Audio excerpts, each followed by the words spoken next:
How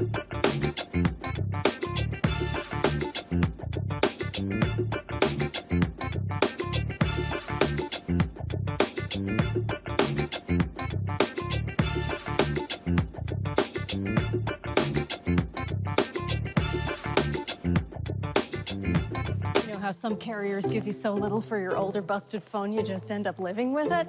I don't think so. Verizon lets you trade in your broken phone for a shiny new one. You break it, we upgrade it. You dunk it, doggy bone it. Slam it, wham it, strawberry jam it. We upgrade it. Get a 5G phone on us with select plans. Every customer, current, new, or business. Because everyone deserves better. And with plans starting at just $35, better costs less than you think.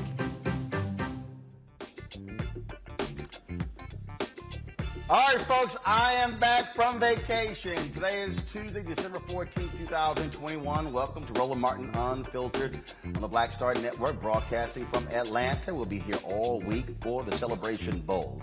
Of course, pitting Jackson State, winner of the SWAC championship, against the MEAC champions, South Carolina State. Festivities begin tomorrow, but let's get started with what's happening on today's show. Poor People's Campaign continue to put pressure on West Virginia Senator Joe Manchin and Democrats to pass the For the People Act and the John Lewis Voting Act. Will show you what took place today from their news conference and efforts on Capitol Hill. Also, we'll talk with the attorney of Crystal Mason and talk to Crystal Mason. Remember, she was the black woman who had to go to prison for voting illegally. She didn't even realize that she couldn't vote.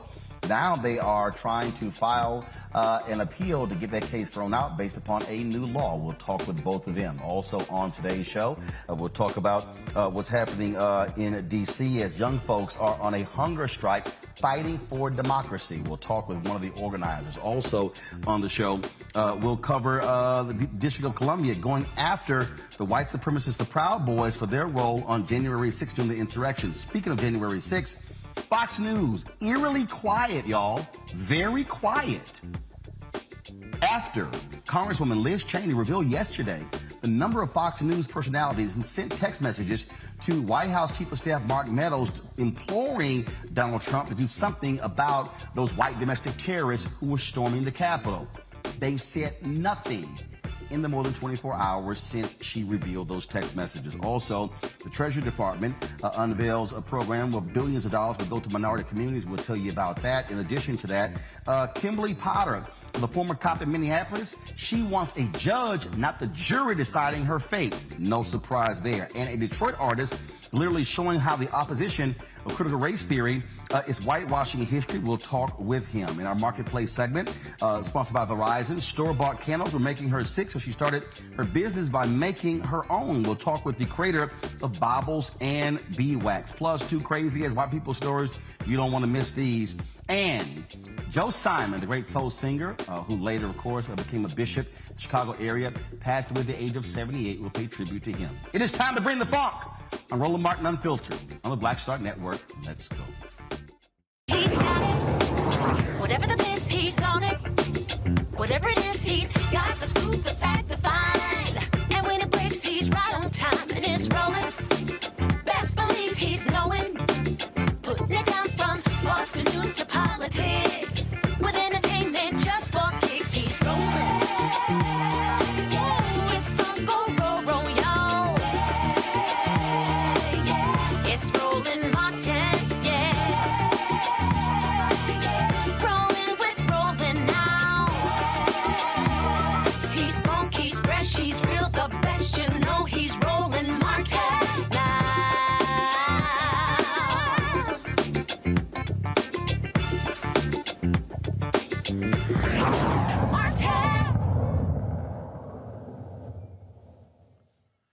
The fight for democracy in America continues. We told you about Sirius XM radio host Joe Madison, who is now more than 20 days into his hunger strike, imploring Congress to act when it comes to the two voting rights bills that are in Congress, but the Senate has yet to approve.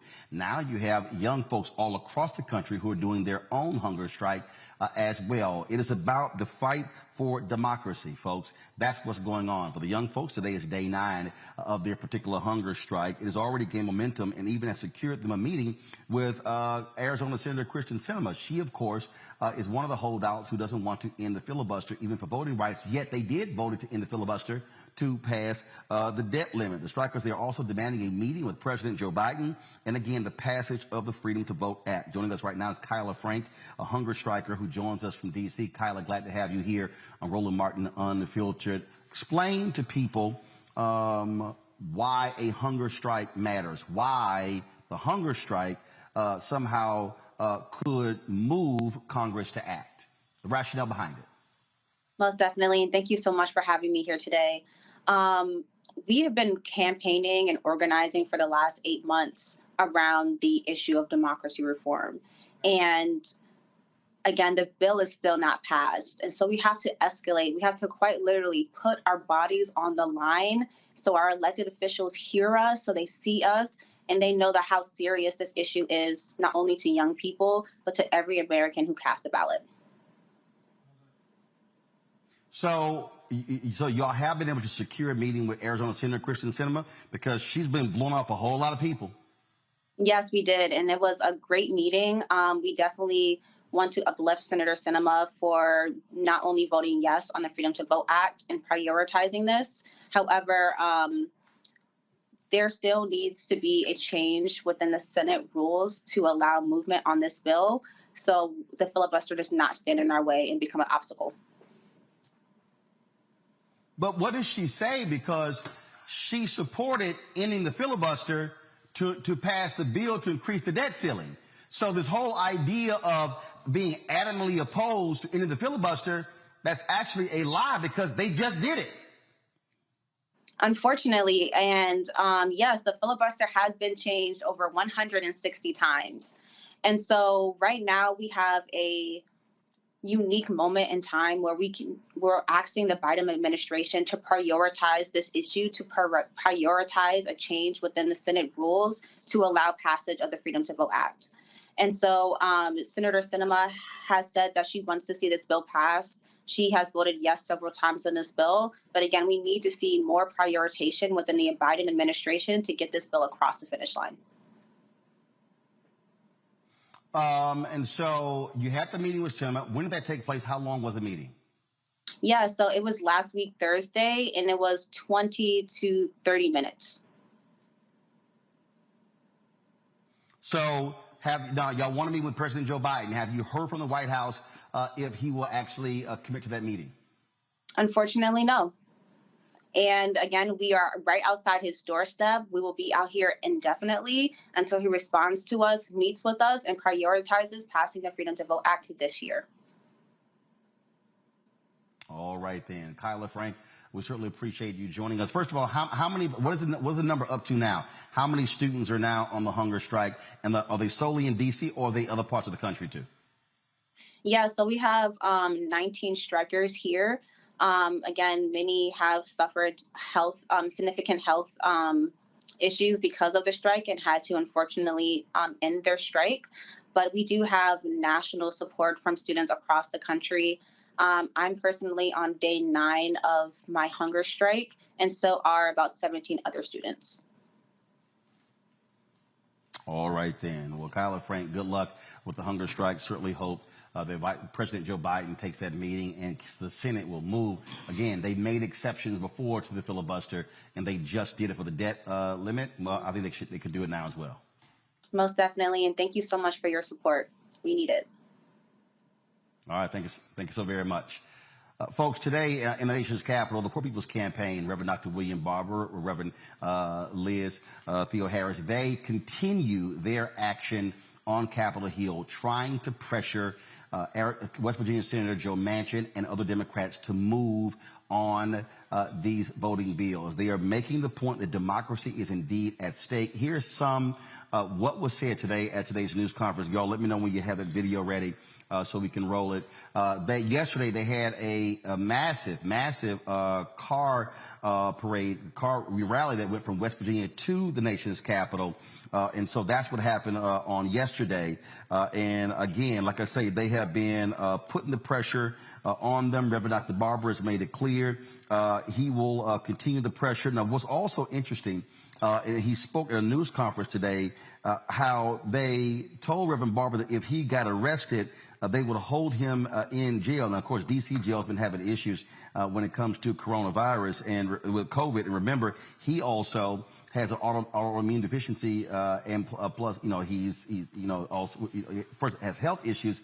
And so that's what you're seeing, where they're trying to, in essence, target him and separate him from the other protesters. Yesterday, they had 33 impacted people from 33 states across the country who spoke at the rally. And again, they were putting pressure on them again today. And what we're seeing, folks, we're seeing the ramping up of that. And he and others have been saying, where are the other civil rights organizations? Of course, Black Voters Matter, they've been out there. Some other groups have been out there, Barbara Arnwine, the Transformative Justice Coalition. But you have not seen mass protests being led by the NAACP, by the National Urban League, and others. They have joined some others as well, but you have not actually seen that. Here's some of what Reverend Barber had to say today. If you go to my iPad, folks, you'll be able to actually see the video. Go ahead and play it.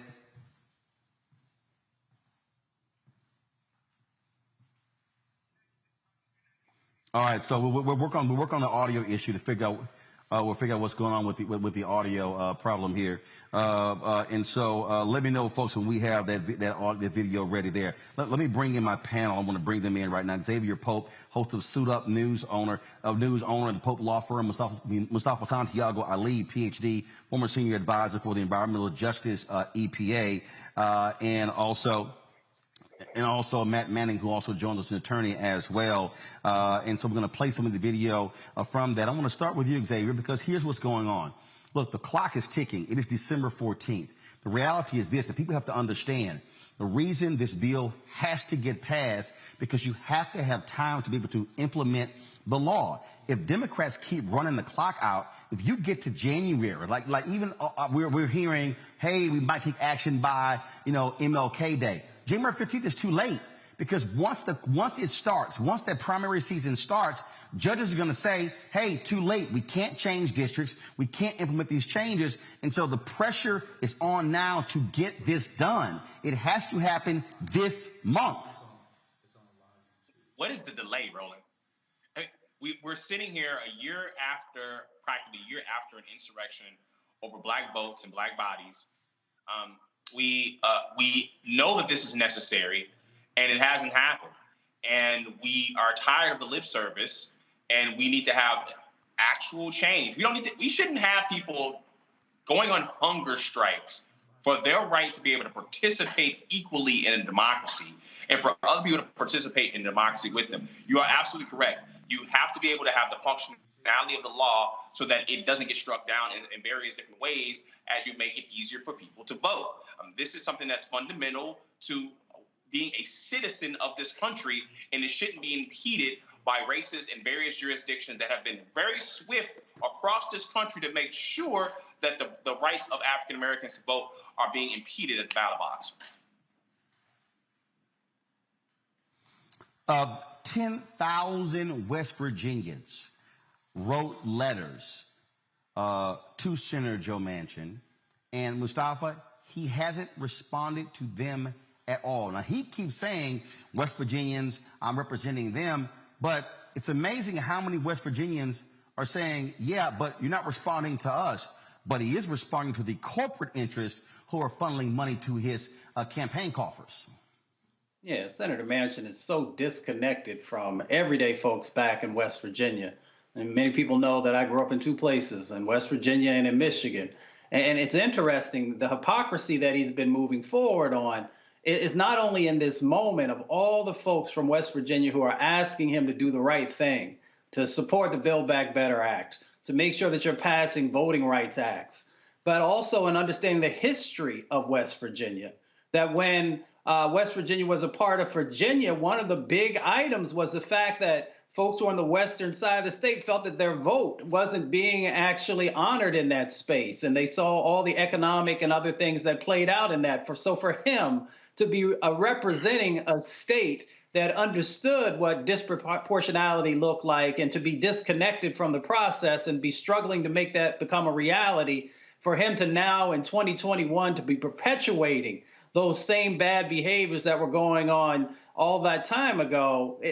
Once again, the hypocrisy is amazing. Here's some of what Reverend Dr. Barber had to say at today's news conference. That's taking place all over this country. And we have to call it as it is. As it is. We have to say, just like Jesus, what the scriptures say. Woe unto you. Senator Manchin hides from his own people. When he met with us, it's true, but he didn't like when West Virginians challenged him. He didn't like that it was a diverse group, black and white. Yes, sir. And he lied then. He said, "Oh no, I'm gonna do all right with living wages. I have a plan." Mm-hmm. That's what he said. Were y'all in the meeting? Yep. That's what he said. I got a plan. I want to start at 11. But he never has a plan after he lies to his people and then meets with his corporate funders. That's exactly right. He hides behind the COVID because he knows we can't get in the building. Come on, Doc. He hides on his yacht. He hides in his Maserati. Mm-hmm.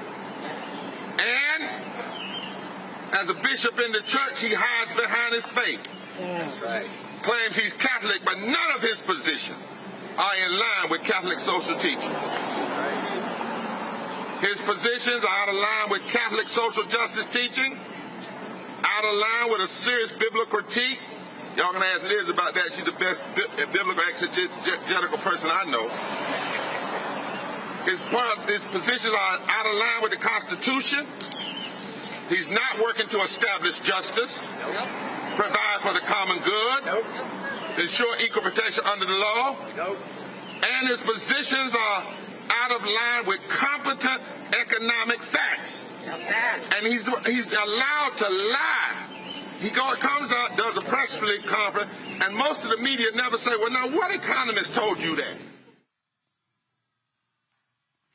Matt, the ramping up of the pressure, that is what's needed. But Reverend Barber also says that it's not just Manchin and Sinema, it's about 8 or 9 other Democrats who don't want to get rid of the filibuster, who are hiding behind those two. Yeah, I believe it. And as the two brothers have already said, we're past the point of lip service. And frankly, we're past the point of making promises that are unkept. I don't know how you can, disregard 10,000 people writing you letters telling you what their position is on something. But I think that shows you a flaw that we have in a representative democracy. Too often we have people who, quote, represent us who have no real consequence if they don't do what we say. So I think this is a litmus test to see how the people demand going forward that if you sit in a meeting and tell us you're going to do something and you don't do it, what will the consequence be? I think that's the question here. And I think that pressure is important because that's the only way you really get anything done, as we know. Folks, when we talk about, again, what we're facing, we're facing Republicans who continue to say, "Oh, it's voter fraud," when it's really non-existent. But what's also interesting, twice the son of Glenn Youngkin tried to vote in the wrong location for his father in last month's election. No big deal. Republicans said nothing. Yet they went after Crystal Mason, a sister who thought she could vote, who voted, made a simple mistake, violated her parole. She went to prison. They're trying to put her back in prison. They are fighting right now, the state of Texas. They're spending vast amounts of money to keep her in, to try to throw her back in jail. To prove what point? She joins us right now, along with her attorney, Kim Cole. Glad to have both of you on the show. Kim, what is the latest legal maneuver that y'all are involved in to try to end this case that's big? First of all, explain to our audience, y'all been on before, how long has this been going on? This has been going on, Roland, since she voted in the 2016 election. So she was arrested in 2017. She voted 5 years ago. Yes. 5 years ago. Yeah. Okay. Yes. And so she had to go back to prison, correct? She had to go back to federal prison, yes, to serve 10 months because they violated her federal supervised release based upon the charge of her voting in the Texas election. So they violated her federal supervised release, and the federal court sentenced her to 10 years in prison. And then the state court obviously sentenced her to 5 years. So federal 10, state now. So is she battling both? Are y'all battling state and federal, or right now you're just battling state? So she has fully discharged her federal sentence. They also, in addition to sentencing her to 10 years in prison, 10 months in prison, they sentenced her to, I believe it's 26 additional months of supervised release. And so she has completely discharged her federal sentence at this point. Now we are still looking at the 5-year state sentence, which is still pending. It's on appeal. I mean, the fact that Texas is spending thousands upon thousands upon thousands of dollars to send you to prison, Crystal, they are trying to make an example out of you. Mm-hmm. Yes. And you gotta remember this too. I filled out a provisional ballot. I never voted. It never counted. So they're saying I voted. I was sentenced to illegally voting, but I filled out a provisional ballot that never counted. So I've never voted. So I'm going through all of this, and it never went anywhere but in the trash. I mean, this is unbelievable. So, Kim, explain the latest legal maneuver y'all are involved in. So, Bill 1 here in Texas had a lot of nasty provisions that were geared toward suppressing voting. Actually had one provision in it that amended the Texas election code under which Crystal was convicted. And that code, even though it already stated that the individual had to know that they were not eligible to vote, it was amended to make it even more clear. They added knowingly in there, where now it says, originally it says that a person committed the offense when they voted in or attempted to vote in an election for which the person knows that they are not eligible. Obviously, the original scripts required knowledge of ineligibility. So now it states that a person commits the offense when they knowingly or willingly votes or attempts to vote in an election for which they know that they are not eligible to vote. So we put no in there several times this time to make it very clear that the person has to know. And that's the issue with this entire case, Roland. The state never proved that Crystal knew that she couldn't vote. Their own witnesses stated that her supervised release officer from the Federal Bureau of Prisons stated that they never told Crystal she could not vote. The state elections officials testified on the stand. These are state's witnesses now. The state election of the Tarrant County election officials testified on the stand that they mailed letters to her stating that she was not eligible to vote to her home address while she was in federal prison, which means she never got the notice. So Crystal had no clue that she could not vote. She would not have voted. She had just recently discharged a federal sentence. She wasn't trying to go back to jail. She had a good job. She was in school. She had her family, had everything lined up and was working and just living her life and just went to fulfill her civic duty. She had no idea she was not eligible to vote. It has to be maddening for you, Crystal, that here you are 5 years after you fill out a provisional ballot and you're still dealing with this. It's 5 years. I mean, literally, you've had now 2 presidential elections, one in 2016 and one in 2020. It's overwhelming. is overwhelming on looking at the people that truly voted, truly committed voter fraud to get probation, to get a fine, a ticket. And these people went and voted in somebody else's name. So that's forgery and other charges. And yet they get misdemeanors and get a ticket and a slap on the wrist. You know, it's saddened on looking at what happened January the 6th and looking at all these people that went out to commit a crime. Intentions where you see to commit a crime, and yet I'm looking at people getting sentenced as of 6 months. And if anybody know anything about the federal system, anything up under a year a day, you don't go to prison. You can do all that at the house, on home confinement, or at a halfway house. You'll never see prison. Anything up under a year and a day. And this is not fair at all. It certainly is not. Kim, y'all have been battling this. Hopefully, a sensible judge will say, end this. This is just utterly ridiculous. Texas is wasting valuable resources pursuing this case and just makes no sense whatsoever. And so we appreciate the fight. Keep us abreast of what happens next in this strange, long, and utterly ridiculous case. Thank you for having us, Roland. All right. All right, folks, got to go to break. We come back. We're going to talk more about the fight for voting rights on Capitol Hill. Who's talking, who is not. We'll also cover some other news of the day. Ben, wait till I show you these two crazy as my people segments we have. I mean, one of them, a judge in Louisiana using the N-word, caught on video, and now she's like, oh, I'm sorry, I took a pill and I don't have any recall on what happened. Boom. We have the video and the audio of you using the N-word. You're watching Roland Martin Unfiltered on the Black Star Network, broadcasting live from Atlanta. Back in a moment.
Betty is saving big holiday shopping at Amazon. So now, she's free to become Bear Hug Betty.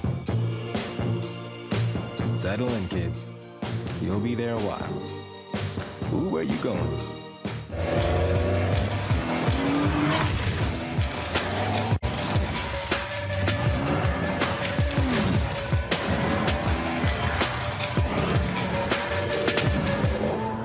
Hi, I'm LD Barge. Hey, yo, Peace World. What's going on? It's the Love King of R&B, Raheem Devon, and you're watching Roland Martin Unfiltered.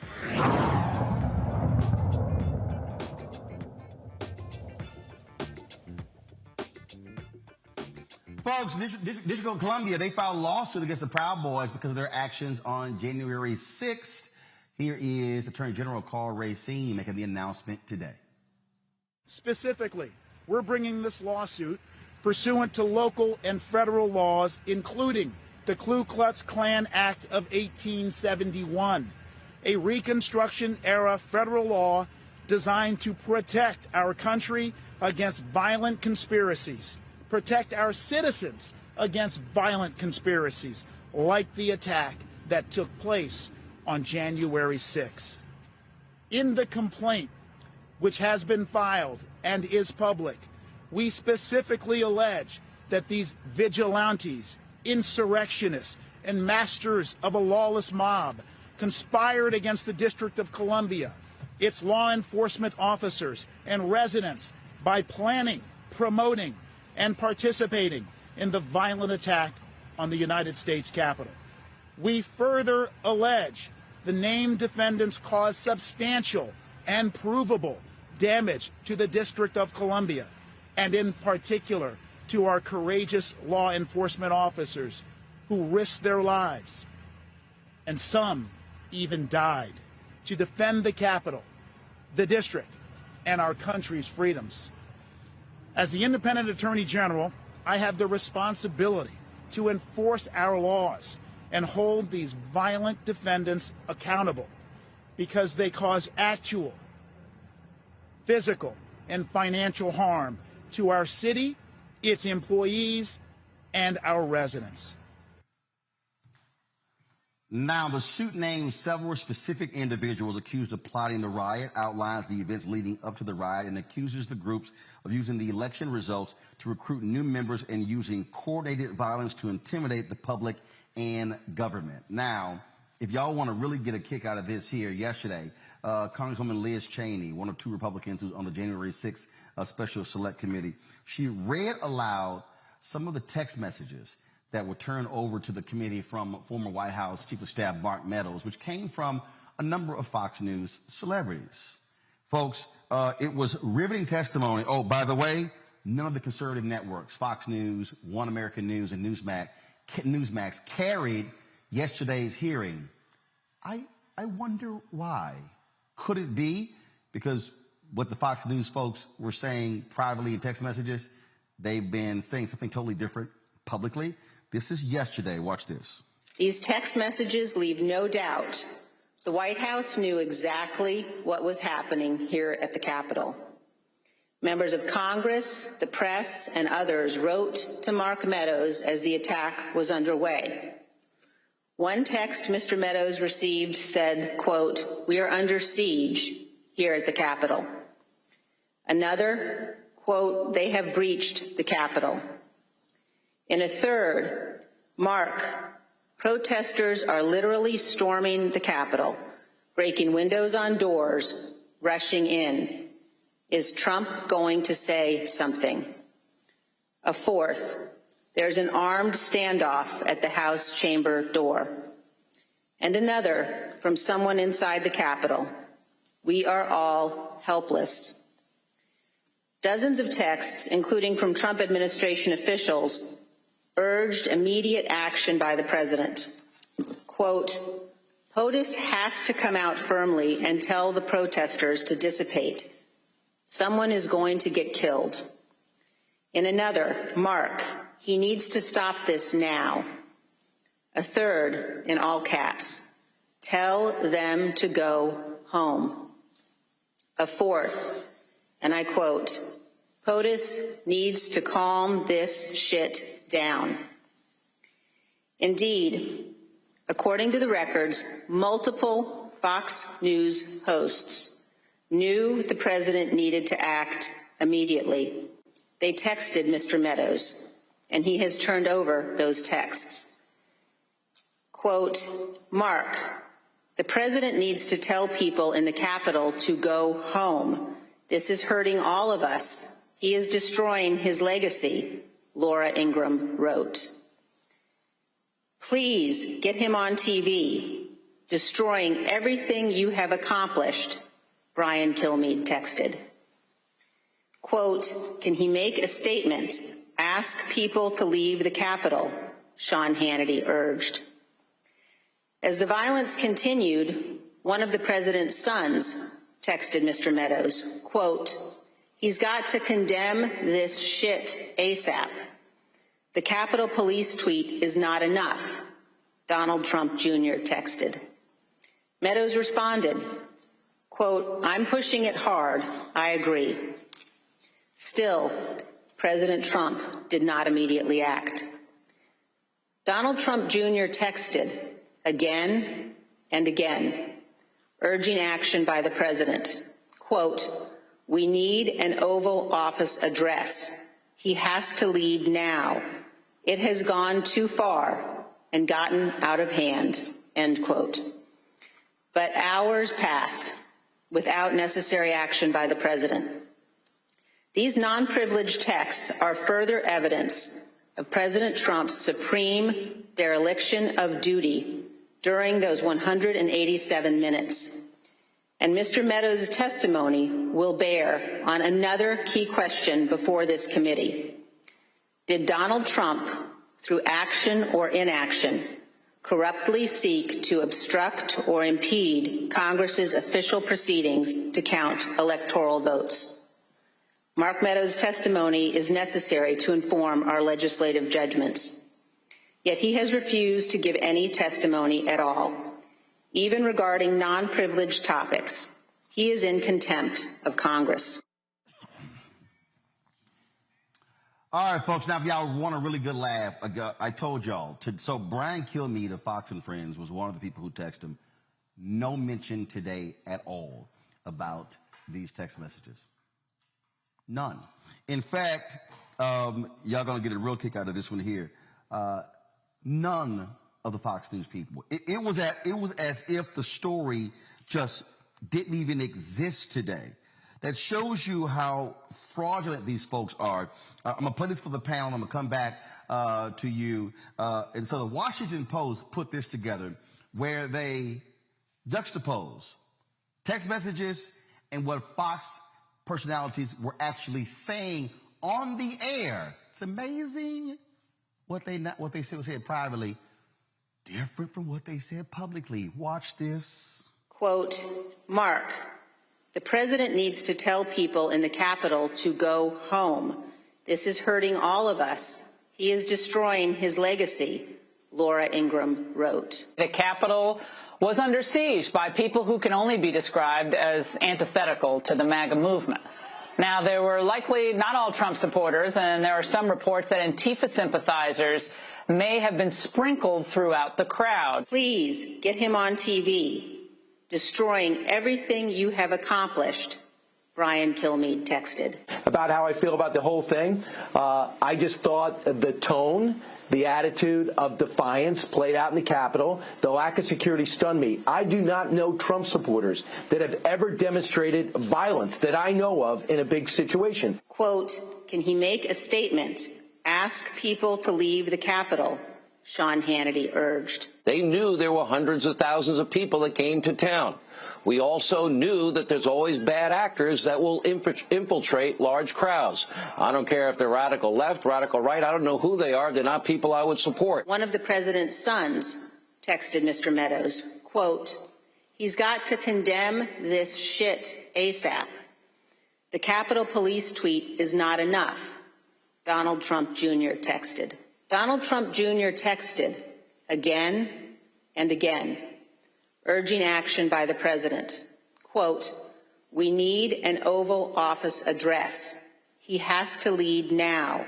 It has gone too far and gotten out of hand. End quote. If you were to take his speech and compare it to literally any stump speech, you would see absolutely no deviation. But again, because the Democrats have the media in their pocket, carrying whatever message, they can go on with impeachment part 2. Wow. Mustafa, Fox News is a joke of a news channel. And for them to be silent, and they are the ones who helped gin this up, along with Donald Trump, they are complicit in this, and now they're being utter cowards when they won't even discuss what their own people had to say, and they wouldn't cover the hearing or Newsmax or One America News. All of these conservatives who stand with these MAGA idiots, they are all complicit in trying to tear down democracy in this country to keep that thug. They want to keep that thug in the White House. It's the ultimate example of whitewashing. I mean, when we say whitewashing, that these folks, they brought it to life, and then, by, knowing what was going on, and at the same time trying to remember when they said, well, they might have been tourists, or they might have been all these other things except exactly what they were, which was domestic terrorists and the actions that they were doing. So, Fox is complicit. Fox has been complicit in a number of issues. This has been a long-standing way that they do business, and they have to be held accountable also. So I'm going to be interested in seeing how folks approach addressing their part that they played in all of this. Xavier, to listen to these idiots. Now we know what they said while it was happening. And here's the deal. All of them were texting Trump. They were texting Mark Meadows. And Trump still did nothing. That's why that thug was impeached. And they're the ones who fought that, defended his crap. And so now we know what they were saying privately. That's why I can't trust any of these shameless, despicable individuals. I can't trust none of them. I don't want to hear any MAGA supporter, any Trump person saying anything, because I've heard all this crap. Oh, yeah, they were just taking a walk through the Capitol. It was like a regular tour. I'm like, what the hell are you talking about? We all know what we saw, Roland. First and foremost, Elon Musk was the Time Person of the Year. Should have been Eugene Goodman, the African-American Capitol Police officer that kept from more damage being done to American lawmakers. So that's number one. Number two, we saw in the clip that you played, Donald Trump Jr. saying that the Democrats in the pockets of media, well, that's what Fox News is doing right now, refusing to cover a major political event that is going on that covers an insurrection of the country. Fox News hosts, if you support Fox News right now, you are un-American. You are supporting a network that actively spews propaganda that basically radicalized millions, tens of millions of Americans, so much so that they went to the Capitol. You brought up the Proud Boys suit. Okay, and they definitely should have gone after the Proud Boys before they sent money to Kyle Rittenhouse's defense. And also, on top of that, you have a situation where this is ongoing right now. And that's it. We had the last segment on voting rights. We're still having the impact right now as we're continuing to go on and to be able to protect our democracy. And if Fox News audience, which is the largest cable news network in terms of the viewers, if they don't see it, it doesn't happen for them. And so they are doing a disservice to the country in terms of informing their audience as in terms of what is happening in the country, definitely in terms of domestic terrorism. And how, look at Clarence Thomas's wife, basically putting money behind buses and getting money behind those that came to the Capitol. There's so much more to be uncovered, but we see that these are hypocrites, liars, un-American people that they should be shamed at every outpost. And Matt, here's the funny part. So now John Eastman is suing Verizon, saying they can't release his personal phone record to the select committee. Here's the deal. If you did nothing wrong, you have no problem at all with your records being released. This is why Kevin McCarthy was fighting Democrats who wanted the phone records of members of Congress. There are Republicans, sitting Republicans in the House right now who are complicit, who were involved in January 6th insurrection. We know it. We know what they were doing. We know exactly what happened. And you know what? This select committee, as far as I'm concerned, is too damn quiet. There should be public hearings every single day. Put it in the open. Put pressure on them. Okay, they're going to vote to hold Mark Meadows in contempt. No, damn that. Start arresting people. Get serious. There are people who should be going to jail. The Department of Justice is moving way too damn slow. This happened on January 6th. This is now December 14th. I'm like, what the hell is taking so long? You know, Roland, if you, me, Mustafa, and Xavier did this, we would already be in custody and we'd already have had an arraignment and be looking at trial dates. I mean, the reality of this is there's two different justice systems in America, and when it's wealthy white people who are involved, they get a different pass. I mean, the reality is these people were texting Mark Meadows because they knew that what we're seeing is a once-in-a-lifetime assault on democracy, really at this level of demonstrability, that we'll probably never see again. And it's absurd that there are people who are doing everything they can to either obfuscate the issue or to downplay it. And that's what I think is the most sinister part of Fox News, is for all of this time, they have fomented all of this unrest. They've leveraged it. And behind closed doors, they're saying, hey, man, this is not right. This needs to stop. But on the air, they're still trying to leverage the divisibility between, you know, Democrats and Republicans, or the left and the right. So I don't know how it's defensible at all that nobody's in custody. And I think you're 100% right. If it was one of us on this panel, we would already be in custody. It would be no question. And they would be parading our black faces all over every news network to show how they got those domestic terrorists. The fact that it's not happening to them is because they're white and wealthy, period. Absolutely, folks. Gentlemen, gotta go to a break. We come back. Our Black and Missing will also talk about how former Minneapolis cop Kim Potter does not want a jury determining her fate. We'll explain next on Roland Martin Unfiltered, right here on the Black Star Network.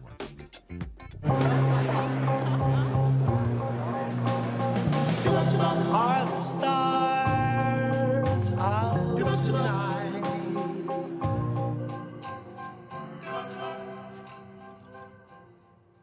Alexa, play our favorite song again. Okay.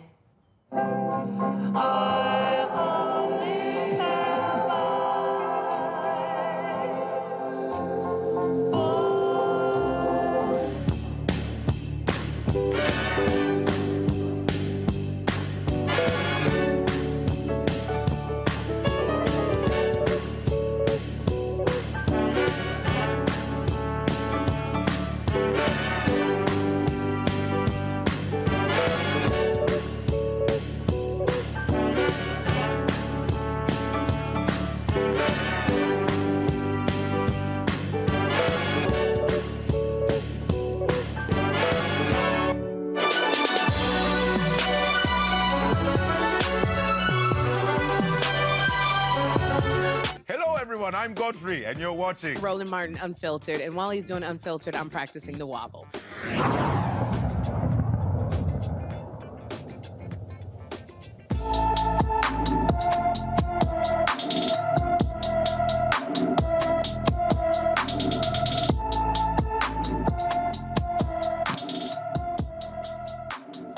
Taylor Young was last known to be driving his 2019 silver Honda Civic in Houston, Texas on December 9th of this year. The 25-year-old is 5 feet 11 inches tall, weighing 160 pounds, with black hair and brown eyes. He was last seen wearing a blue Billionaire Boys Club sweatshirt with gray sweatpants. Young has 2 tattoos on his right leg, the Tasmanian devil on the front and a fleur-de-lis with a snake on the back. Anyone with information about Young's 2019 silver Honda Civic with a Texas license plate MDC 9337 or know about his whereabouts should call the Houston Police Department Missing Persons Unit at 832-394-1840, 832-394-1840.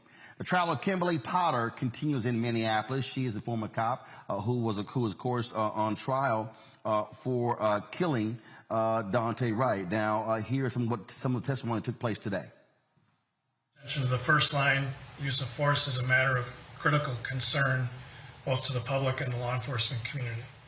Can you explain, in your mind, why that is a matter of critical concern?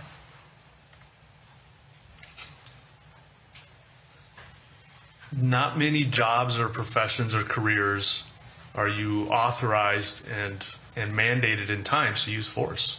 It's a significant reach of the government.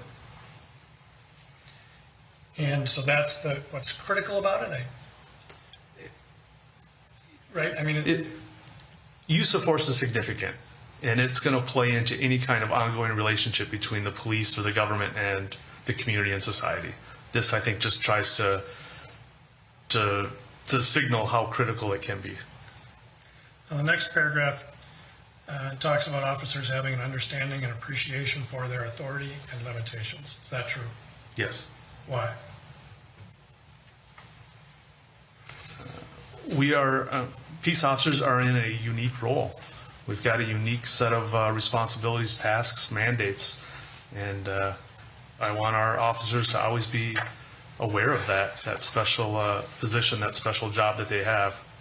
And when you were watching the video, were you able to discern where she was wearing her taser at that time? I was.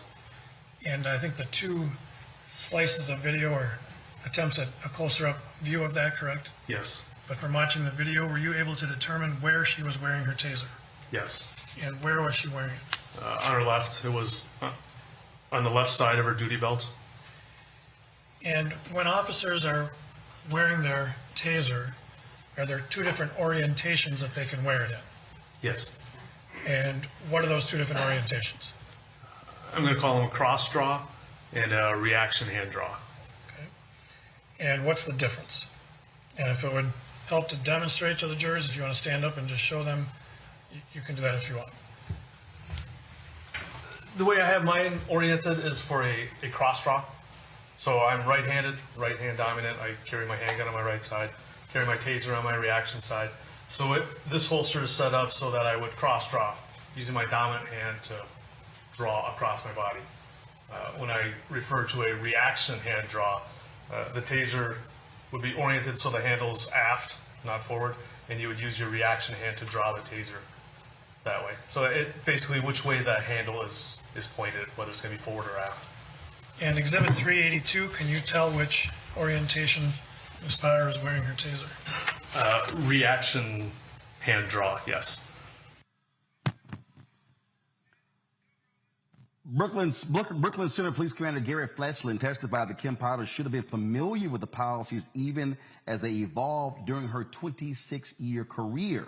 She repeatedly signed documents acknowledging the rules. Now, Potter claimed that she mistakenly grabbed her Glock when she reached for her taser, which led to Daunte Wright's death. Now, check this out. Potter's attorney told the judge that she does not want the jury to decide whether she should be subjected to a longer than the typical sentence if convicted of manslaughter. Really, Matt? That doesn't surprise me, Roland. Having done a lot of criminal defense, I might do the same thing in this case. And the reason is because when you have a jury, a lot of times jurors don't have a frame of reference for what a case is, quote, worth. So a jury's not going to know that this is the common case where a person would get 10 years or 12 years or whatever the number may be. So I understand the logic behind her attorney saying we want to go to the judge because the judge will have a frame of reference and hopefully the judge will not be swayed improperly by all the political pressure and the societal pressure surrounding this case. So strategically, I understand that. I don't understand it, though, from the standpoint of kind of to your point earlier. If you know you weren't doing anything wrong, why would you be worried about the 12 citizens who hold your fate in their hands determining the appropriate sentence for you? I mean, that kind of bodes to you did something wrong. But as to the legal strategy, that actually makes sense to me in this case. Sure, but also what you have here is, Xavier, you got these cops who expect judges to be more lenient. Remember, you get the several officers who were involved in the Freddie Gray situation who chose the judge to determine their fate, and they all got off. Yeah, Roland, usually when you have police officers that use the judge instead of a jury, they want to be able to make a calculated decision to choose one person they feel like that's on their side in the criminal justice system. That's first and foremost.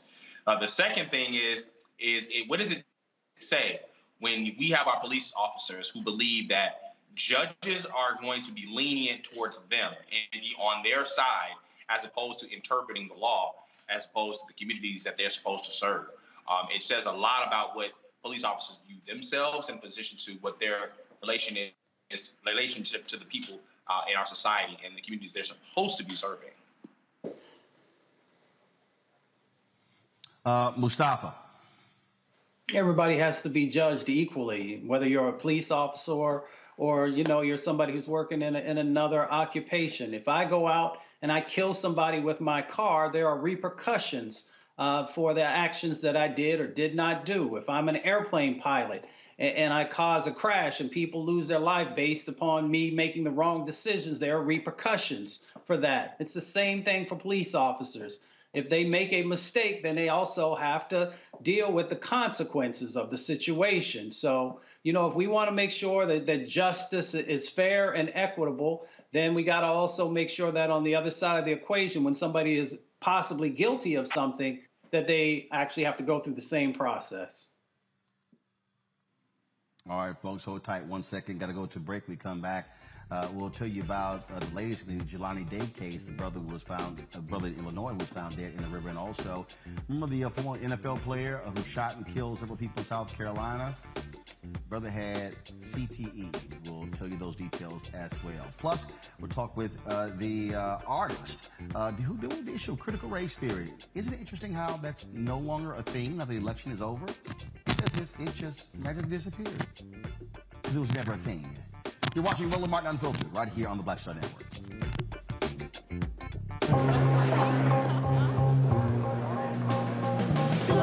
Are the stars out tonight?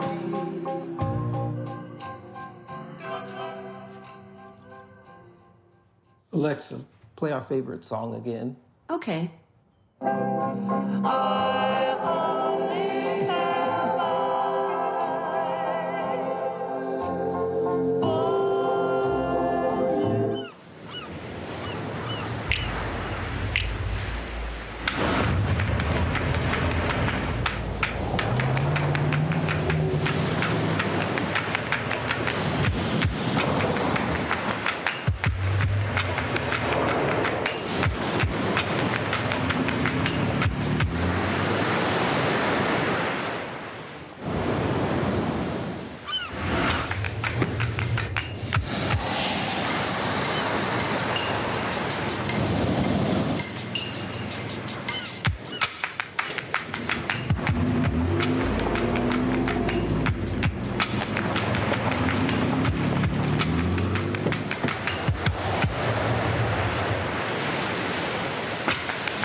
Maureen is saving big holiday shopping at Amazon, so now she's free to become Maureen the Merrier. Food is her love language, and she really loves her grandson. Like, really loves. Hey, I'm Cupid, the maker of the Cupid Shuffle and the Wham Dance. What's going on? This is Tobias Trevelyan.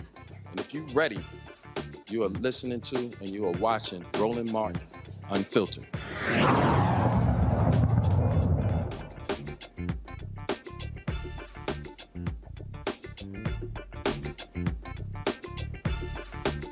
All right, folks, the FBI is offering a reward for help as authorities investigate the death of college student Jelani Day. The Jelani Day Joint Task Force looking into his death announced a $10,000 reward for tips with substantial information about Day's final hours. They hope the information could lead to a new witness or evidence in the case. Day was reported missing in August. A 25-year-old body was later discovered in the Illinois River on September 4th. Let's go to a story out of South Carolina where researchers at Boston University performed an autopsy on ex-NFL player Philip Adams, who shot and killed 6 people in South Carolina. He apparently had severe CTE, which is a degenerative brain disease found in athletes, military veterans, and others with a history of repetitive brain trauma. CTE can cause severe changes in mood and behavior. It also increases the risk of suicide and homicide. Adams played football for 20 years, spent 6 years in the NFL, and suffered many injuries during his career. In April, he shot a doctor and his wife, their 2 grandchildren, and 2 HVAC workers. Dr. Ann McKee, a neuropathologist who studied Adams' brain, said Adams had stage 2 CTE, and his case was more severe than other cases she has seen for patients in his age range. Adams' family said that he sought help for his illnesses from the NFL, but could not keep up with appointments and was denied services. Folks, that is certainly a sad story there as well. Folks, going to go to a quick break. We come back. We're going to talk about the Treasury Department announcing billions of dollars to minority lenders. We'll also talk about how critical race theory is no longer a critical issue happening here in America. I wonder why. You're watching Roland Martin Unfiltered right here on the Black Star Network.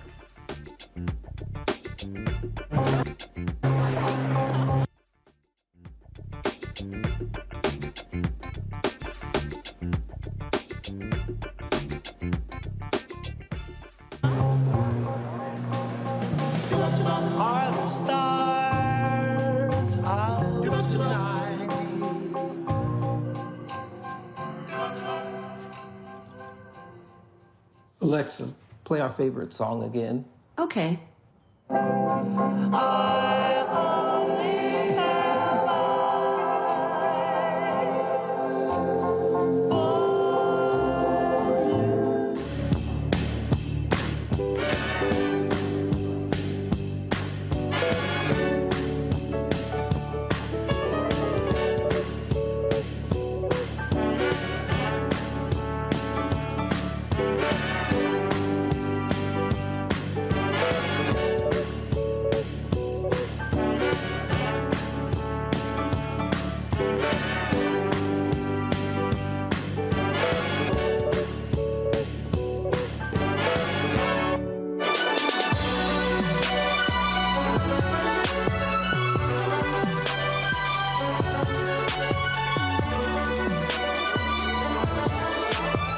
Chrisette Michelle. Hi, I'm Chaley Rose, and you're watching Roland Martin Unfiltered.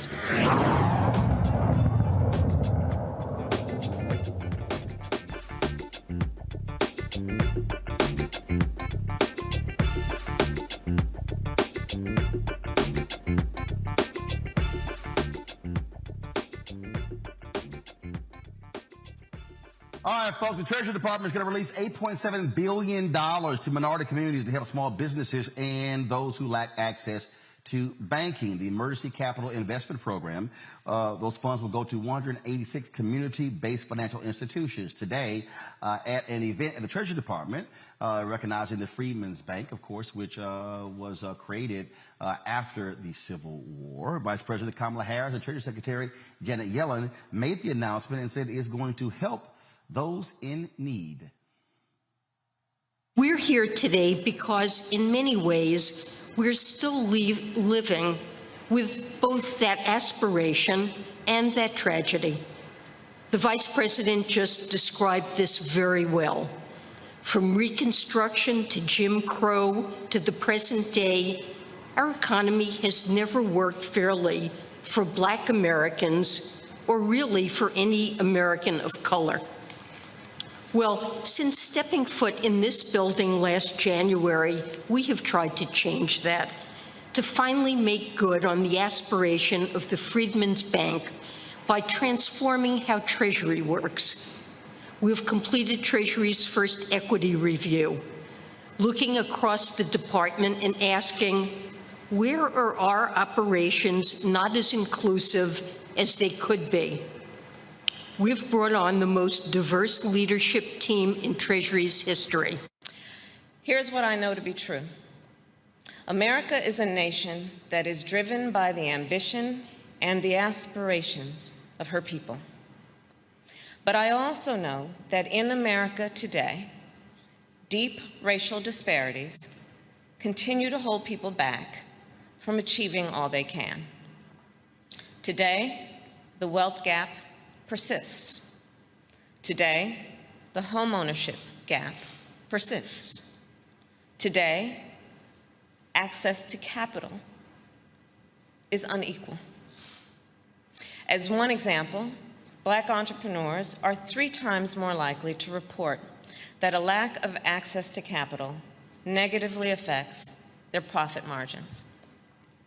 I believe that the actions we are taking and must take to address these disparities will define our nation's strength and economic strength in the 21st century.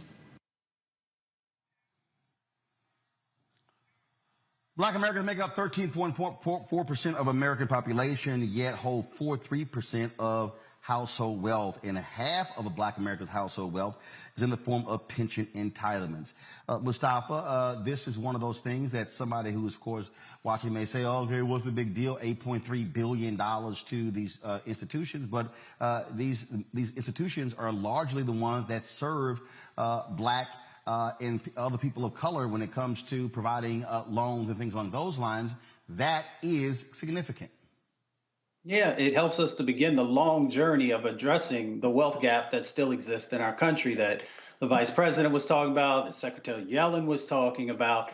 It also helps us to begin to better position ourselves also, depending on how quickly these resources begin to move, with hundreds of billions of dollars that's going to come out of these infrastructure bills. We've got the bipartisan that's passed, and now hopefully the Build Back Better will. So our communities need to be able to have our businesses having a stronger position and also to be able to support new entrepreneurs in this space. So that means that you have to have access to capital to be able to build the capacity that's necessary inside of your business to be able to compete for the contracts and the subcontracts and a number of other aspects that will be a part of those resources that will flow. Along with even those who are not interested in those dollars being able to have the capital that's necessary to compete in what we now know is a global economy. So this is a step in the right direction. I'll be interested in seeing the time frames that this actually makes it out the door, which will be critical also in helping people to position themselves properly. Matt, again, this is one of those things that people have to understand when we talk about businesses. If you're unable to get venture capital, look, the ability to be able to go get a loan from one of these institutions, it matters. And so for those who say, oh, this is not enough, well, you got to start somewhere. And hey, let's start at nearly $9 billion. I think it's a great step forward, and it is a great start. But I am concerned, or at least intrigued, as to why only $3.1 billion of those dollars are going to minority-controlled organizations. It stands to reason to me the biggest showing of true investment would be to give all of that money, or at least the lion's share, to those 186 banks and credit unions. So I don't know all of the minutia on it, but that makes me question as to the other $5.2 billion, who's controlling that, and why isn't it all being given to those organizations? Because, Matt, it's capacity. I mean, no, Matt, no, seriously, it's capacity. And the bottom line is this here. It's sort of like if you look at a story that was recently done in Politico, you look at the number of black banks you used to have in Chicago, well, you don't have any, they're gone. And so part of the problem is, how do you still reach the customers? And so that's like saying, hey, let's give more of the money to HBCUs. But if you got more black students who are attending PWIs, well, then what about those students as well? It comes down to capacity. And so that's part of the problem here, which is why which is the point that I keep making over and over and over again, Xavier, we have to be building capacity. The problem that we have in Black America, our institutions are too small. They are unable to handle those large dollars because they are small. People keep saying, let's have more black businesses. No, we need more black businesses that are bigger, that have capacity. Yeah, I think that's a great point, Roland. We need to have media conglomerates. We need to have large institutional banks. We need to have large construction companies. We need to have large development companies, large financial and investment companies. We need to have large companies that are able to put infrastructure, talk about the infrastructure bill, we have that in place. That has to happen for dollars to flow, but they don't flow if they don't have any undergirding or any economies of scale to be able to do that. And so that's necessary. We have to build those institutions, and I think that's a definite target of where we should go in the future. But I do caution where we have access to capital when we have the same token, this administration saying that they're going to continue on with student loan repayment when African Americans are twice as more likely to default on student loans and likely to delay buying a home and to delay maybe investing in a business because they're having trouble with student loan debt as well. So look at the other side of the coin as well in terms of building wealth. We have to be able to build wealth on all channels, build bigger businesses, and also be able to support people in terms of their building their financial portfolio so they can invest and get access to capital to build a small business as well. Absolutely. And, somebody asked the question, well, that's great. Well, how do you build capacity? Well, one of the things you got to build capacity is we got to have mergers and acquisitions. We got to stop having so many small black-owned businesses. For the life of me, I don't understand. I was at an awards event in Houston, and where they were handing out awards. It was a Black Chamber of Commerce event, and they honored 3 black PR firms. Okay, that's fine. That's great. That's wonderful. My issue I have with that is, okay, versus having 3 small black PR firms, how about those 3 PR firms merge to form one large black PR firm? Now you're not paying 3 different office bills, 3 different light bills, 3 different, back-end services, and now you can actually go after larger clients. That's how you build capacity. And so that's one of the things. We've got a lot of folks who are living in silos, and that's part of our problem, is that we have a lot of small businesses. 95% of all black businesses in America, 95% are doing less than $5 million in revenue. And even that number is really not right, because if you look at prior to COVID, 2.6 million black-owned businesses in America, 2.5 million had 1 employee. Of those 2.6 million black-owned businesses, they were doing average revenue of $54,000. I'm sorry, y'all. Those are not black-owned businesses. They're not.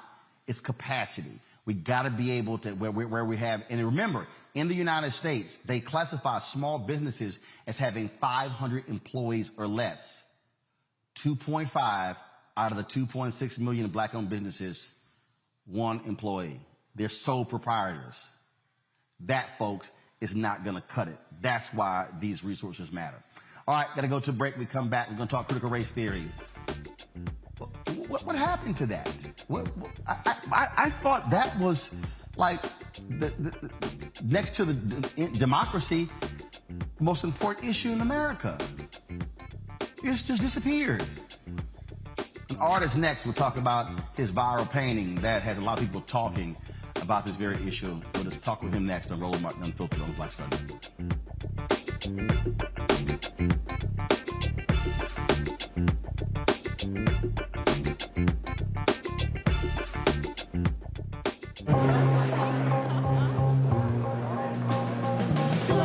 Are the stars out tonight?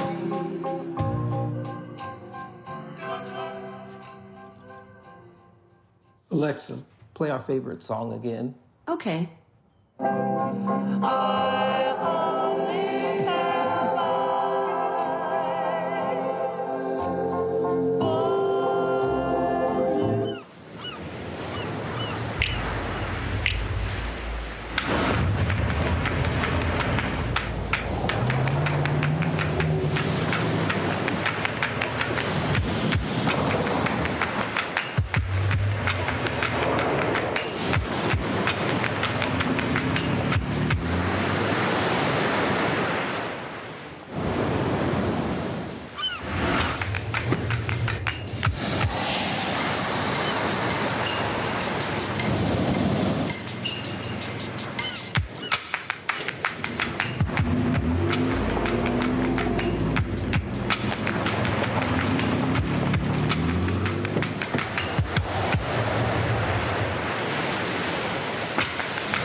Maureen is saving big holiday shopping at Amazon, so now she's free to become Maureen the Merrier. Food is her love language, and she really loves her grandson. Like, really loves. Hi, I'm Vivian Green. Hey everybody, this is your man Fred Hammond, and you're watching Roland Martin, my man, Unfiltered.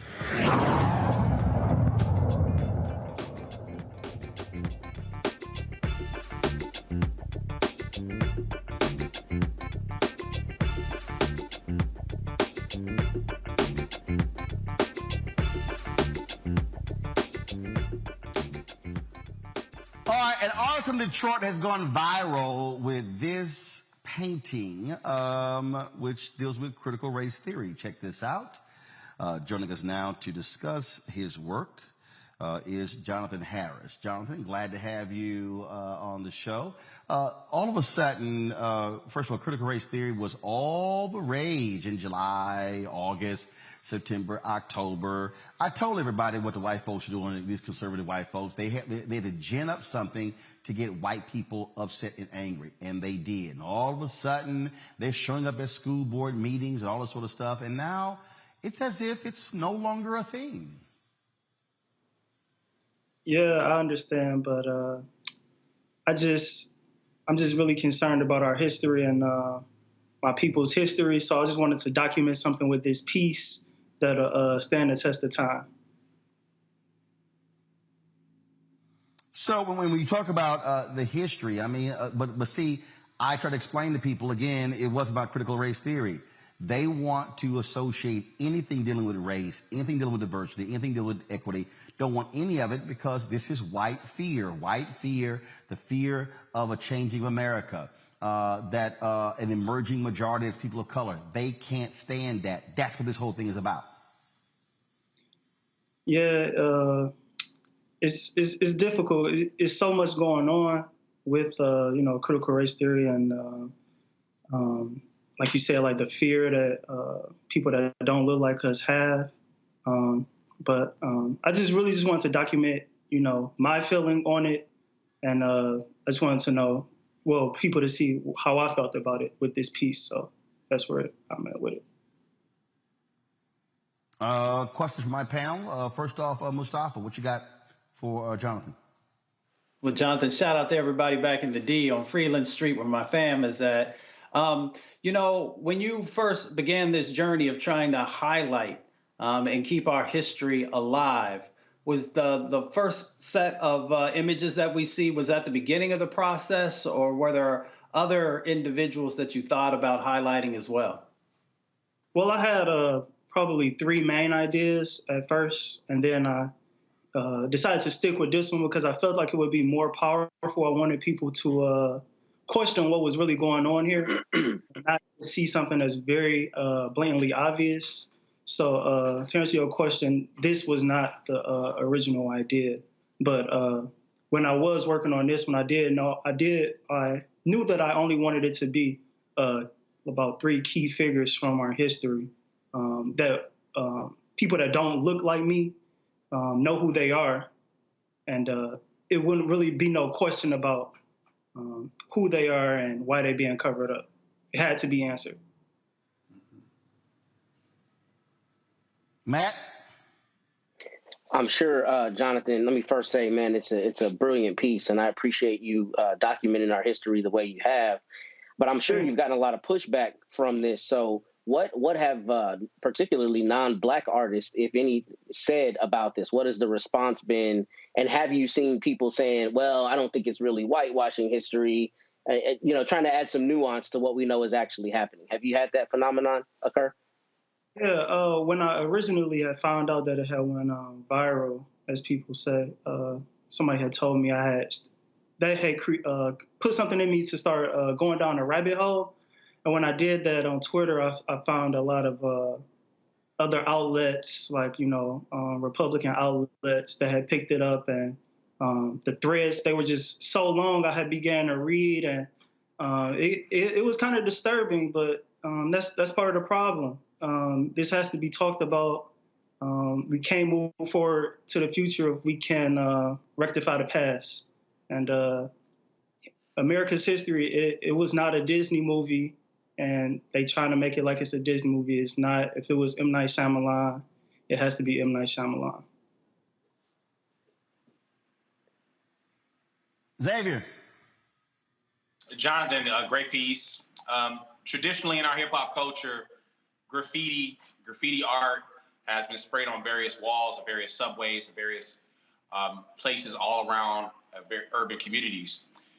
Did you think about how, when to cover up our art and our expression, there's usually either whitewashing it down or wiping it down, the attempt to basically cover up the expression of our culture, the expression of our being, our soul, our movement, all of those different things as you thought about inspiration for the piece? Yes. So the white on the piece, it actually symbolizes all of the history that we don't know that's been covered up. And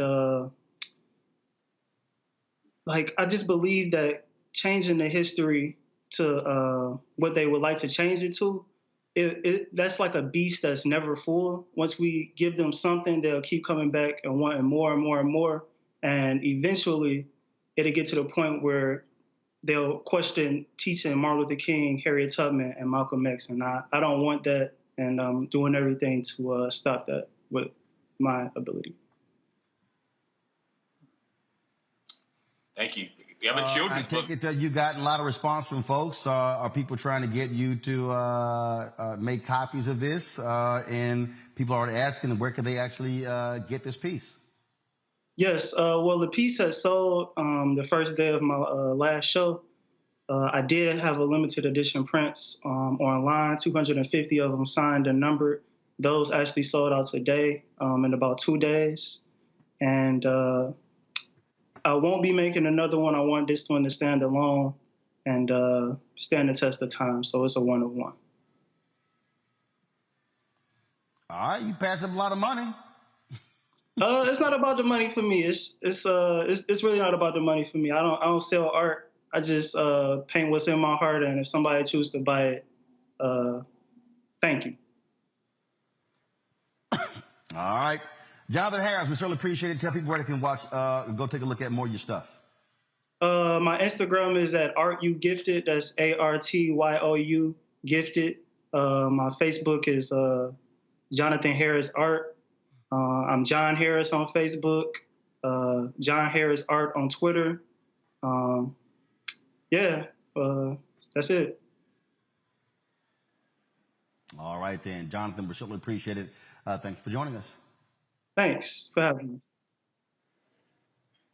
All right, folks, let's pay some bills. When we come back, our marketplace segment where we focus on Black-owned businesses. That's right. That's how we do it here on Roland Martin Unfiltered every single Tuesday with the marketplace, brought to you by Verizon. If you want to support what we do, download the Black Star Network app. Our goal is to get 50,000 downloads by December 31st. We got a lot more to go. Please pass the word. You can download the app on every platform. It's Apple phone, your Android phone, Apple TV, Android TV, Roku, Amazon Fire Stick, Xbox, as well as Samsung Smart TV.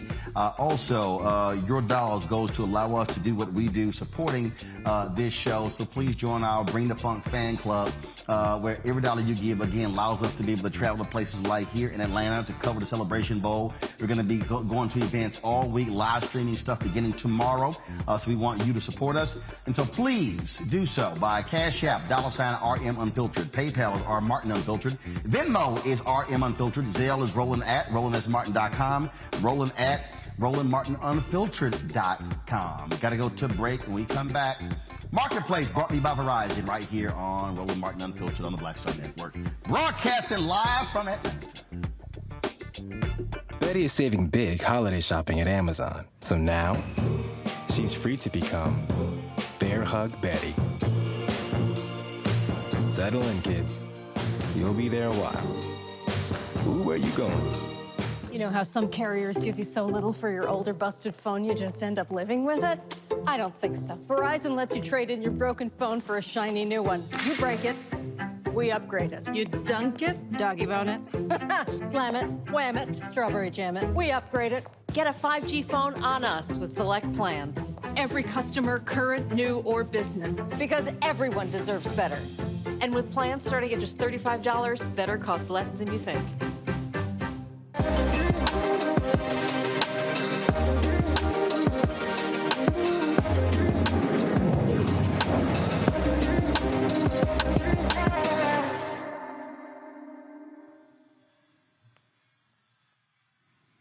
All right, folks. As I said, every single Tuesday, we focus on Marketplace. Today, we're talking with a candle maker. She was not too particularly happy when she first started doing this, and so Bernadette Brown said, "You know what? Let me just go ahead and do it myself." She's a journalist, decided to focus on self-care. Now, she loves candles, but she said the ingredients were making her sick, so decided to make her own. That's why she has Baubles and Beeswax. How you doing? I'm wonderful, Roland. How are you? I'm doing great. So how was it? How are these candles making you sick? What was the deal? So, when I first started, I love candles, but every time I would burn a candle, it gave me a headache. I was talking to a friend of mine who's a holistic health coach, and she said it's likely because of the paraffin wax and the phthalates that are in the fragrances that are in manufactured candles. And so I said, well, maybe I should just try to make them myself.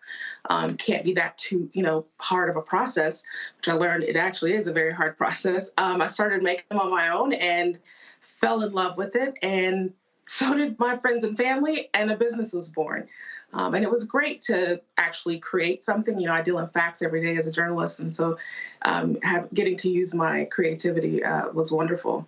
That led into soaps and skincare and all types of other products. Now, right, you're in Mableton, Georgia, and so you go from candles to skincare products. And so how has the business taken off? Business has been great. We took a little break during the pandemic, as a lot of businesses did. We regrouped a little bit, relaunched, and we've been doing wonderful. Getting, reviews back from our customers that they love their products, that they feel comforted and soothed and nourished. That is the goal. So we're doing wonderful. We're selling and adding products. The goal is to continue to add products to our offering and get more people to love the brand just as much as I do. Wow. Now, first of all, where can people get your candles and skincare products? So right now we offer our products online. You can go to baublesandbeeswax.com. You can also shop through our Instagram, Baubles and Beeswax, on Facebook as well. We will be adding more next year. We're looking to add a men's line, looking to possibly even grow into subscription boxes. The goal is, the product should be a tool for you, right? It should be part of your personal care toolbox. It's meant to trigger you to slow down and to take care of yourself. Because I know as Black women, we just don't. We're taught to just go and work, but we're not taught how to stop and relax and care. And it was something that was missing for me. And I've built a community, and I hope other people will join in this self-care movement. Questions from our panel. I'll start with you, Mustafa. Well, thank you for this and creating a product that doesn't impact, the environment or people's health. I'm curious, as we do more self-care and learn to slow down and be more efficient, are you thinking about franchising, or how are you helping other brothers and sisters who may be interested in starting something similar to be able to on their journey? When I started this, I found a lot of resources online and, books and authors, and people were very open to share their knowledge with me. And I feel strongly that I have to do the same thing. It's not simple. People think, you just pour a candle and that's it. It's not that simple of a process. I'm happy to share my expertise.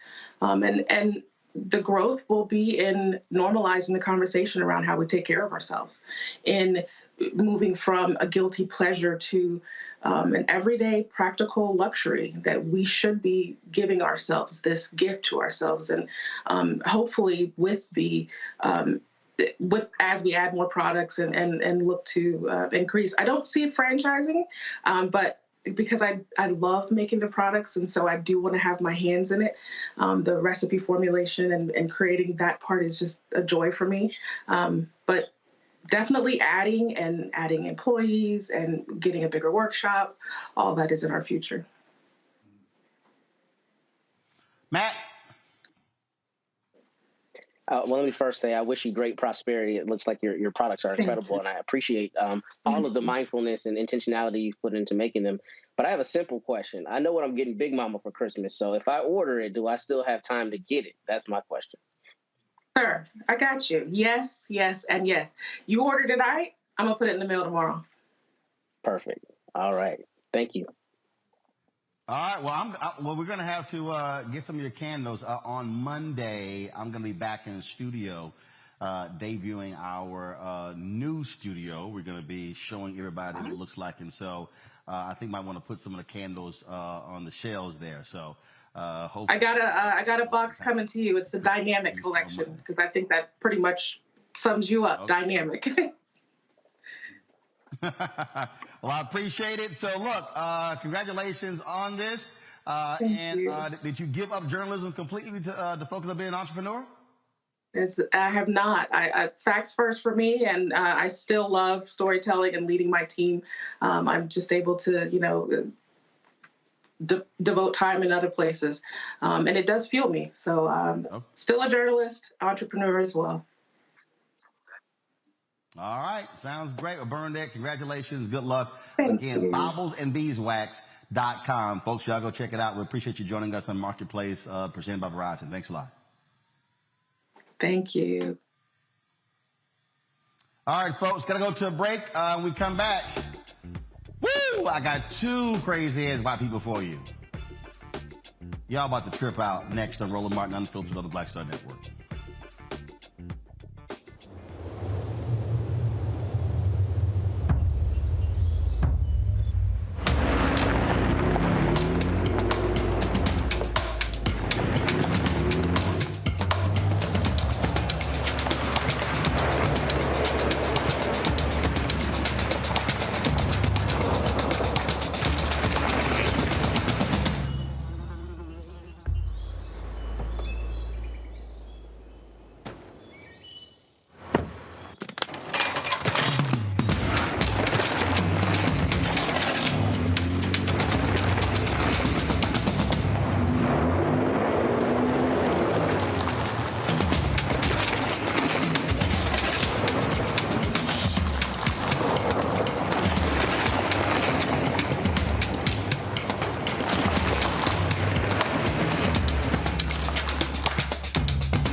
Betty is saving big holiday shopping at Amazon. So now, she's free to become Bear Hug Betty. Settle in, kids. You'll be there a while. Ooh, where you going?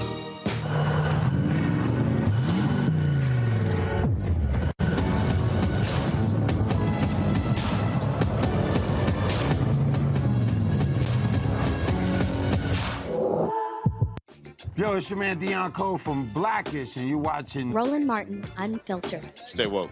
No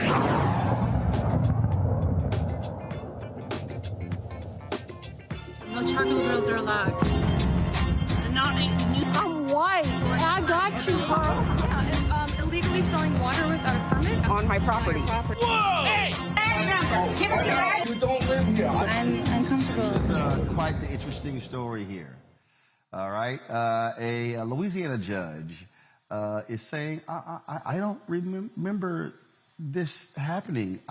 I said the N-word? Yeah, you did. Watch and listen. Oh, shit. Mom goes, why are the lights here? When I pull up in the whip, they be saying, God damn. Why are your lights on? They're like, pull up, pull up. And Mom's yelling, nigger! Nigger! Can we have a nigger? It's a nigger. Like a roach. Look, that's me. No, that's I came from the backside. Look, he trips over the He trips twice. He trips twice. I was the only one running. That's me. Kenny was standing. I'm the one that took him down. Kenny's just standing there. He lied. That was his wallet. Yeah. That's my phone where it fell out. Look, Mom. The dude had a phone on him. You should have taken his phone and stolen from him, that fucking asshole. And now I'm going to have a gun. I don't get the gun. It's important. Very important. As me and Austin maintain control of the situation. The great thing is we've got video. We've got fuck. Look, they're with the car. Wait, look. There's look, here comes there's Rebel. Want to play fetch? Rebel like this. Okay, y'all. Now you're hearing her talk, right? You're hearing her talk. Okay, so check this out. This is what she told K. What's the station right here? It's KLFY. Y'all gonna love this one. My children and I were the victim of an armed burglary at our home. The police were called and the assailant was arrested. The incident shook me to my core and my mental state was fragile. That's what she said, y'all. She said, I was a wreck and I am still unable to sleep. Now, after the video came out, this is what she said, quote, I was given a sedative at the time of the video. I have zero recollection of the video and the disturbing language used during it. Anyone who knows me and my husband knows this is contrary to the way we live our lives. I am deeply sorry and ask for your forgiveness and understanding as my family and I deal with the emotional aftermath of this armed burglary. Okay, I'm gonna play for y'all again the video of Michelle and her family. Y'all, the video is recorded in real time as it's happening. Roll it. Oh, shit. Mom goes, why are the lights here? When I pull up in the whip, they be saying, God damn. Why are your lights on? They're like, pull up, pull up. And Mom's yelling, nigger! Nigger! Can we have a nigger? It's a nigger. Like a roach. Look, that's me. No, that's I came from the backside. Look, he trips over the He trips twice. He trips twice. I was the only one running. That's me. Kenny was standing. I'm the one that took him down. Kenny's just standing there. He lied. That was his wallet. Yeah. That's my phone where it fell out. Look, Mom. The dude had a phone on him. You should have taken his phone and stolen from him, that fucking asshole. And now I'm going to have a gun. I don't get the gun. It's important. Very important. As me and Austin maintain control of the situation. The great thing is we've got video. We've got fuck. Look, they're with the car. Wait, look. There's Rebel. Here comes There's Rebel. Want to play fetch? Rebel is like this. Mustafa, sounds to me like, boy, that sounds very traumatic. Judge Michelle Odenette was very clear in how she felt about the situation, no slurring of the words, very articulate in the things that she wanted to share. So I don't believe that there were any tranquilizers or anything else that was would have made her slur her speech. So she knew what she was doing. And she does not deserve to hold the office that she has because there's no way that she can be impartial. And I would have great pause if I was an attorney representing someone or a client who had to go in front of her as a man of color. So she got to go. Quite interesting, Matt, just how traumatic and difficult this was for her family as they were in shock. They're yucking it up. Absolutely. There's no sedative involved here. And I'm surprised that the judge even made a statement because she made it worse for herself because she's obviously being dishonest about what we see clearly in the video. The Judiciary Commission of Louisiana hopefully has gotten a complaint about this and will be making a public statement in whatever it decides to do with the disposition of said complaint. Because as Mustafa said, I would file a motion to recuse on every single case in front of her. Her impartiality is questioned now, and there's no way a black litigant or a black attorney or any black person who sets foot in her courtroom can have any assurance whatsoever she's going to do her job. She has to go, and I would hope that the Judiciary Commission makes that possible. Absolutely. So it's amazing how the sedative made me do it. All right, folks, we're going to close the show out, unfortunately, with some sad news. Soul singer Joe Simon, of course, who had 3 #1 hits back in the day, passed away last night at the age of 85. We found out because his daughter, Denise, sent me a DM on Instagram because I would often play his music, especially the choking kind. And she said that she always enjoyed me playing her father's music, and she wanted me to know personally that he passed away. It was 9 years ago. He had a quadruple bypass. And of course, after his, but he survived that. After his career, he focused on Bishop Joe Simon Ministries in the Chicago area. And of course, he won the Grammy in 1970 for Best Male R&B Performance. And then, of course, he had the song, #3 hit, Drowning in the Sea of Love, The Power of Love, the hit single.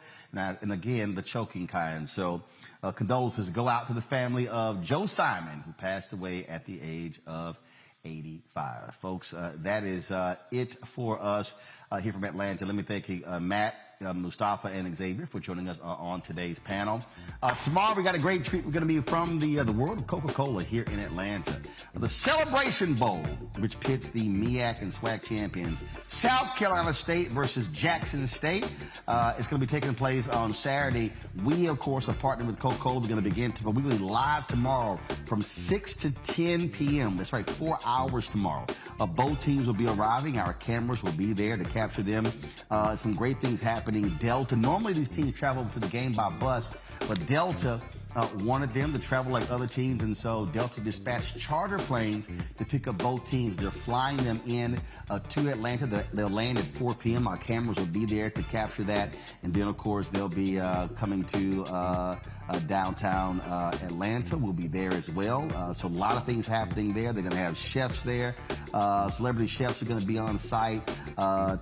Different teams tasting the various Coke products from around the world will be there, talking with many of the dignitaries from Coca-Cola, from the teams, university officials, coaches, you name it.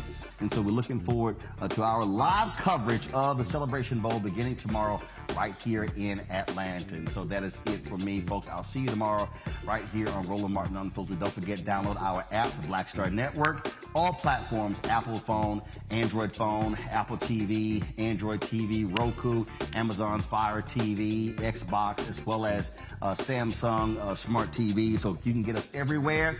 Again, we want to get to 50,000 downloads, y'all. Pass the word. Send it out to all of your social media platforms to download the Black Star Network, curated by Roland S. Martin. Of course, we launched Rolling with Roland. A new episode of Rolling with Roland is going to be airing on Monday. My man, Richard Lawson. Y'all don't want to miss this episode where he talks about when he was in that plane crash where he almost lost his life at LaGuardia, folks. And it's an amazing story how he did not listen to his inner voice. And so we'll talk about, talk to him. That's Rolling with Roland. That drops on Black Star Network on Monday. On Sunday, folks, we, of course, going to be streaming the McDonald's Inspiration Celebration and Gospel Tour from Houston. You've been seeing a lot of the interviews we did with a lot of the artists, James Fortune, Donald Lawrence, Yolanda Adams, the host Lonnie Hunter, and so many, the Walls Group and so many other artists.